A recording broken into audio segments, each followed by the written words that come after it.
I'm Aaron from PhoneDog.com, and if you want a $50 device on AT&T and you still want awesome specifications, but you want something a little bit cheaper, the Pantech Discover could be the device for you. It's $50 and available right now at AT&T retail stores and online at AT&T.com. And don't let the price tag fool you. It's $50, but it's got a 1.5 gigahertz dual-core Snapdragon S4 CPU, 4G LTE, a 12.6 megapixel camera, Android 4.0, and more. Stereo speakers, it's $50, it's a good deal, and it's a nice device in AT&T's arsenal. Let's take a look in the full unboxing, but first, special thanks to our partners at Best Buy Mobile for giving us devices like this for use in our One Paw Bandit giveaway game, which we turn around and give to you on the site at instantwin.phonedog.com. When you walk into Best Buy Mobile, you'll walk out working. They'll get your email, your web, your contacts and settings, all that good stuff set up, so when you walk out the door, you're good to go at Best Buy Mobile. Let's unbox it. Pantech Discover, is this the ultimate device to get, or should you spend a little bit more and get the One X Plus or the Galaxy S3? Let's go find out. I've always been pretty impressed with Pantech because you know what, they've got devices that continually get better and the price point stays really competitive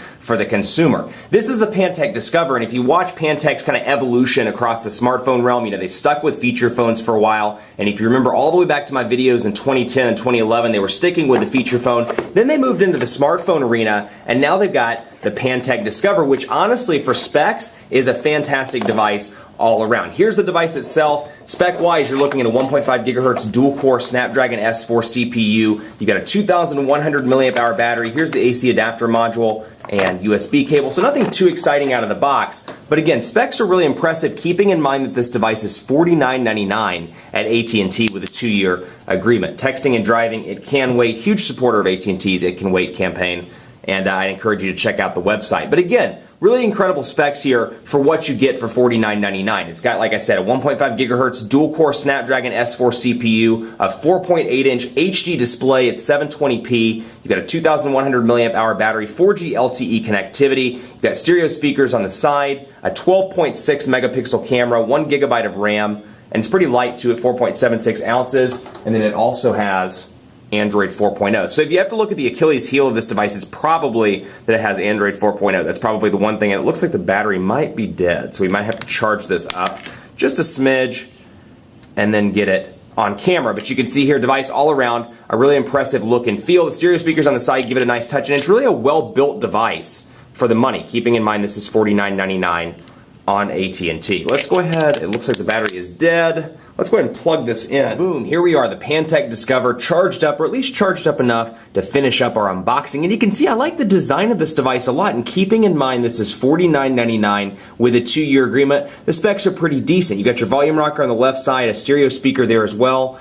Stereo speaker, say that 3 times fast. On the right side, headphone jack up top, power button up top, micro USB charging port down at the bottom, on-screen buttons on this device, and the 2,100 milliamp hour battery in the back. If you're looking at one Achilles heel on this device in comparison to something like the One X, the Galaxy S3, or the Note 2, or the countless other devices on AT&T, it is that it's running Android 4.0. That's the one downside, and perhaps Pantech's user interface, you may love it, you may hate it, but I actually find it to be relatively useful. And again, keeping in mind the price point and the target of this device, I see this device for a lot of different people. I see it for somebody that wants some great features but doesn't want to break the bank. I see it for a first-time smartphone buyer, and Pantech is continuing along with their user experience. As we go in here, you can see easy experience or standard experience. If you're a first-time smartphone owner, you can customize it to where it's an easy experience, and it looks a lot like a feature phone. So while you're getting used to that Android look and feel, you can take advantage of that. Also, code scanner, family map, drive mode, locker, all the usual AT&T applications out of the box. You've got Chrome pre-installed,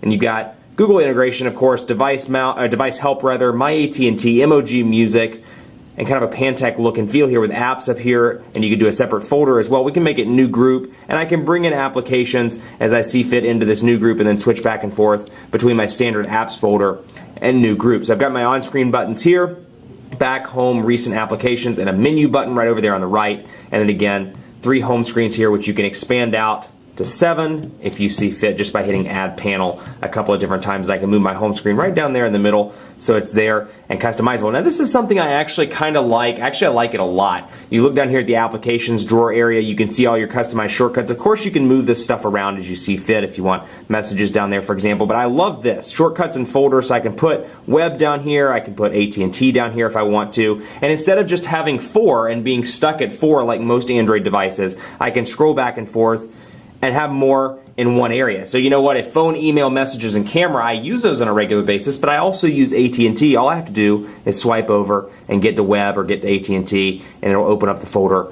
right away. So as you can see, a nice fast device. The experience is pretty good. If you can get past Pantech's user interface, you know, let's say you're an HTC fan or a Samsung fan or a Motorola fan, if you can get past the fact that, you know what, their user interface isn't quite as mature as some of the others on the market, I think it's a great device for the money. Again, same thing with quick settings here, really giving you the ability to expand out and have more than just 5. You can scroll back and forth, and of course your notifications bar, pretty similar across the board there. Wireless and networks, device, as you can see, with display, personal, system, and more. Then I can go into messages and we can see what that looks like. Now out of the box you get a couple of different keyboards. You get Swift key for Pantech, you get Google voice typing, and of course a stock Android keyboard as well. You can see it's been customized obviously with the white text, or the white boxes I should say, to make it look a lot like Pantech's look and feel. Actually, you know what, not hey there. Let's say the quick brown fox jumped over the lazy phone dog.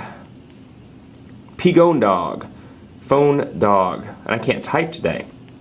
Phone dog. Still can't type today. Fine dog. You get the idea. Easy to type on. 4.8-inch display is relatively large. If you're thinking Galaxy S3, this could be a good device for you. 4.8 HD display here. Portrait to landscape, nice and fast, but again, the one Achilles heel is that it's running Android 4.0, and given Pantech's upgrade history, you're probably not going to see 4.1 anytime soon. Although I will say, when I met with them at Consumer Electronics Show, they did say that they were open and wanted to expand this out to Android 4.1. So who knows, now that they're expanding into higher end smartphones, it could be a field they're more interested in. Keep in mind, they haven't really done a whole lot of smartphones before, and I think for the demographic they were targeting before, it was less of a priority. Hopefully now that they're targeting these kind of high-end users, the geeks, the nerds, the people that want high-end specs, it could be, or we could rather, see that happen on a device like this. So again, same kind of setting here. Go in here and you got some shortcuts to Facebook, like, share, popular, and news, and again a nice tab system up top, and again portrait to landscape transition.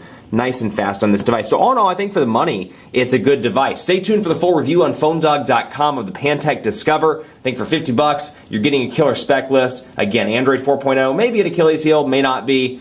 $50, getting stereo speakers, getting a 12.6 megapixel camera, getting a 2,100 milliamp hour battery, 4G LTE. Not a bad bang for the buck by any stretch of the imagination. Like us on Facebook, facebook.com/PhoneDog. Hit me up on Twitter at PhoneDog_Aaron and let me know what you think of the Pantech Discover. Can it compete? Would you rather have a 1VX, maybe an Ative Odyssey? Let me know. PhoneDog_Aaron on Twitter, Facebook, facebook.com/HiAaronBaker, and then of course the company's page is facebook.com/PhoneDog. I'll be back in a couple of days with a full review. In the meantime, stay tuned, hit me up with your questions, and as always, we'll see you next time.